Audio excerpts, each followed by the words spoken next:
이 중동과 유럽에서 발발한 두 개의 전쟁이 해를 넘겨서도 계속될 것으로 보입니다. 국제사회에선 휴전 종전에 대한 목소리가 커지고 있지만 아직 구체적인 움직임이 보이진 않고 있는데요. 성일광 고려대 중동 이슬람센터 연구실장과 관련 내용 짚어보겠습니다. 어서 오십시오. 안녕하세요. 네, 이스라엘이 하마스를 섬멸하겠다며 이 가자 지구에 대한 공격의 고삐를 늦추지 않고 있습니다. 이스라엘군의 가자 지구 남부 진격에서는 지금 피란처까지 폭격당하고 있는 것으로 전해지고 있는데 이 부분 먼저 짚어주시죠. 네, 사실 지금 이스라엘이 전쟁을 시작한 지 거의 두 달, 석 달까지 지금 되고 있고요. 초기에는 북부 지역, 그다음에 이후에는 중부, 그다음에 지금은 이제 남부 지역까지 계속 공습을 이어가고 있는데 중요한 것은 이제 남부 지역으로 대피 명령을 내렸고 대부분의 이제 가자 주민들이 지금 남부 지역에 있음에도 불구하고 또 남부 지역을 이스라엘이 공습을 하면서 사실상 민간 피해가 늘어나고 있고 최근 난민 캠프 두 곳을 폭격, 5인 폭격이라고 할 수 있겠죠. 그래서 하루에 165명이 사망하는 안타까운 사건이 있었습니다. 그래서 이스라엘 측은 자기들은 최대한 민간인 피해를 줄이겠다고 하지만 사실상 계속해서 이런 5인 잘못된 공습으로 인해서 민간인 피해는 계속 늘어나고 있다. 이렇게 말씀드릴 수 있겠습니다. 네, 이런 가운데 인질로 잡혀간 이스라엘군 병사가 이스라엘군의 공습으로 숨졌다는 주장도 나오고 있습니다. 이 앞서 자국민 인질 5인 사살 사건은 물론이고 이 가자지구 중부 난민촌 폭격에 대해 유감을 표했던 이스라엘이 이번엔 어떤 입장을 낼까요? 네, 그렇습니다. 팔레스타인 측 하마스가 지금 주장을 했습니다. 이스라엘 공습으로 자기들이 지금 붙잡고 있는 인질 중 한 사람이 사망을 했다고 얘기를 했고요.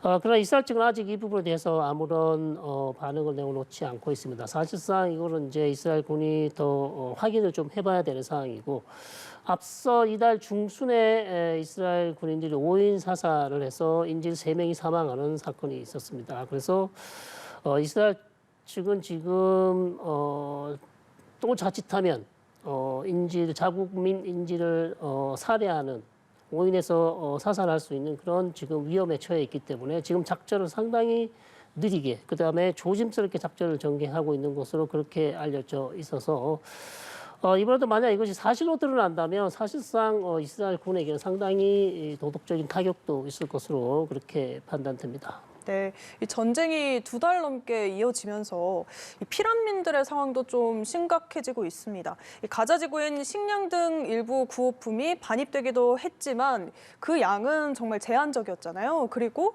이 위생시설 부족으로 인해서 전염병도 확산하고 있다고 하는데 이건 어떻게 보시나요? 네, 그렇습니다. 이스라엘 측은 계속해서 이제 가자 구호품을 충분히 반입하고 있다. 그리고 미국 측이 계속해서 이스라엘 측에 요구를 하고 있습니다. 전쟁을 계속하려면 가자 지구에 주민들이 생활할 수 있는 구호품을 계속해서 투입을 해라 이렇게 요구를 하고 있기 때문에 이스라엘 측은 미국의 요구를 받아들여서 자기들은 하고 있다고 하지만 이것이 너무나 턱없이 지금 아직도 부족한 상황이고요.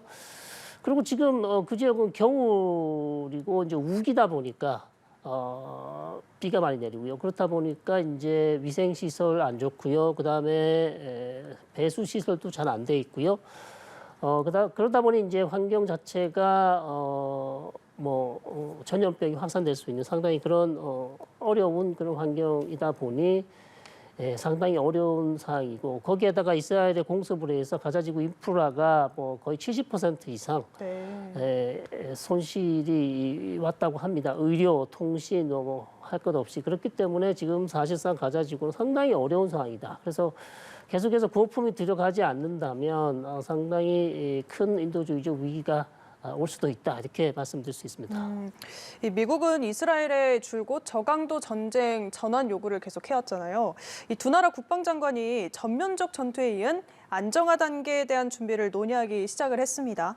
이스라엘 내부에서 변화 계류가 감지되고 있나요? 어떻습니까? 네, 그렇습니다. 안정화 단계, 즉 아마도 첫 번째 전쟁이 시작했을 때 이스라엘이 한 3단계 정도로 얘기를 했었습니다. 그렇죠? 그래서 지금 3단계의 의미는 이제 대규모 이스라엘 병력을 가자 지구에서 철수시킨 다음 아주 소규모 최소한의 병력을 남겨두면서 하마스에 남아 있는 하마스 대원들과 어떤 교전을 벌인다. 그리고 가자지구 통치권을 좀 더 온건한 팔레스타인 자치정부 쪽에 넘긴다든지 이런 방향이 이제 말씀드리는 건데 미국에서 지금 강력하게 요구를 하고 있고요. 사실상 이스라엘은 이 부분에 대해서 계속해서 이제 내각 회의를 한다고 했는데요. 지난주에 했다가 취소되고 아마 이번 주에 곧 내각 회의를 다시 열어서 이 부분에 대해서 결정을 할 것 같습니다. 사실상 저는 이 부분이 이제 거의 할 수밖에 없다. 이스라엘 쪽에서 미국에서 강력히 요구를 하고 있기 때문에 네. 그리고 이스라엘 군도 상당히 좀 피로감이 지금 몰려오고 있습니다. 거의 뭐 석 달간 계속해서 전쟁을 강력하게 하고 있기 때문에 군인들도 좀 특히 이제 예비군들은 빼주고요. 현역들을 많이 투입하는 그런 방안이 강구된다고 그렇게 볼 수 있겠습니다. 네, 이런 미국의 노력과 또 국제사회 비판이 해를 넘기는 전쟁에 변화를 가져올지도 좀 관심인데 이 다음 달 초 이스라엘을 다시 방문하는 블링컨 미 국무장관이 국면 전환의 계기를 만들 수 있을 거라고 보시나요? 네, 아무래도 그런 기대를 좀 해봐야 될 것 같은데요. 블링컨 장관이 사실상 이번 전쟁 이후 이번에 다음 주 방문하면 거의 5번째 방문입니다. 네. 그래서 상당히 많은 계속해서 지금 방문을 해오고 있는데 네. 결국 방문의 의미는 언제 저강도 전쟁, 즉 3단계 안정화 단계로 갈 것인가 그 부분에 대한 논의가 이루어질 것 같고요. 그리고 네. 지금 또 인질 협상을 또 하고 있지 않습니까? 그 예. 부분에 대해서도 이스라엘 측과 논의가 있을 것 같습니다. 그래서 이번 방문으로 조금 더 긍정적인 결과가 나올 것으로 그렇게 기대를 하고 있습니다. 네, 이런 가운데 이 하마스가 인질 40여 명을 석방하고 또 이스라엘과 최장 한 달간 휴전을 한다는 합의안과 관련한 협상을 재개하는데 원칙적으로 합의했다는 보도가 나왔습니다. 실제 협상이 이루어질 수 있을지 어떻게 생각하십니까? 네, 사실상 지난 10월 달이었죠. 지난 협상 한 일주일 정도 협상을 통해서 일주일 정도 인질을 석방하는 기간이 있었는데요. 그 이후에 사실상 협상이 계속 있었지만 네. 한 번도 성공하지 못했고요. 지금 두 번째 이제 만약에 성공하게 된다면 두 번째 인질 석방이 될 텐데요. 하마스 쪽에서는 뭐 일단 합의를 했다는 얘기가 나온 것 같은데 아직 뭐 정확하게 저희는 알 수는 없습니다. 왜냐하면 이스라엘 쪽에서 아직 모든 것이 다 합의에 이르렀다는 보도가 나오지 않고 있고요. 네. 협상이 어려운 이유 중에 하나는 이제 하마스 쪽에서는 이번 협상으로 사실상 이 전쟁을 끝내고 싶어 하고 있고 네. 이스라엘 측은 그런서는 안 된다. 협상은 협상이고 뭐 3주라든지 2주라든지 아니면 한 달 정도 전쟁을 중단할 수는 있지만 이것으로 전쟁을 끝내는 것은 아니다라고 그렇게 얘기를 하고 있기 때문에 그 부분에서 상당히 지금 양측 간의 입장차가 큽니다. 그래서 이 부분을 반드시 협상에서 입장차를 줄여야 이 협상이 성공할 수 있다. 그렇게 이제 전망할 수 있습니다. 네, 그렇습니다. 이제 러시아 우크라이나 전쟁 이야기도 좀 해보겠습니다. 이제 새해가 되면 3년 차에 접어듭니다. 러시아는 전면전 시작 이후 최대 규모의 공습을 계속해 왔는데 우크라이나는 곧바로 반격에 나섰는데 피해가 만만치 않은 상황이에요. 네, 그렇습니다. 뭐 2년 전쟁 중에 가장 큰 대규모 공습을 러시아가 감행을 했고요. 그래서 우크라이나 측 사망자가 뭐 39명, 네.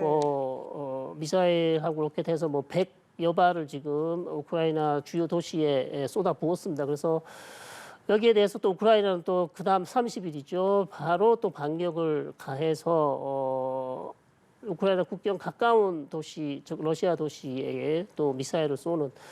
그러면서 양측 간에 사실상 뭐 전혀 물러서지 않는 지금 한치의 양보도 없는 그런 전쟁 양상이 계속 이어지고 있습니다. 그래서 내년에는 어떻게 될까 상당히 지금 전망하기 지금 어려운 상황인데요. 물론 우크라이나 측 무기가 상당히 지원 자체가 어려워지고 있어서 네. 전체적으로는 우크라이나가 좀 많이 불리하지 않을까 그렇게 일단 말씀드릴 수 있겠습니다.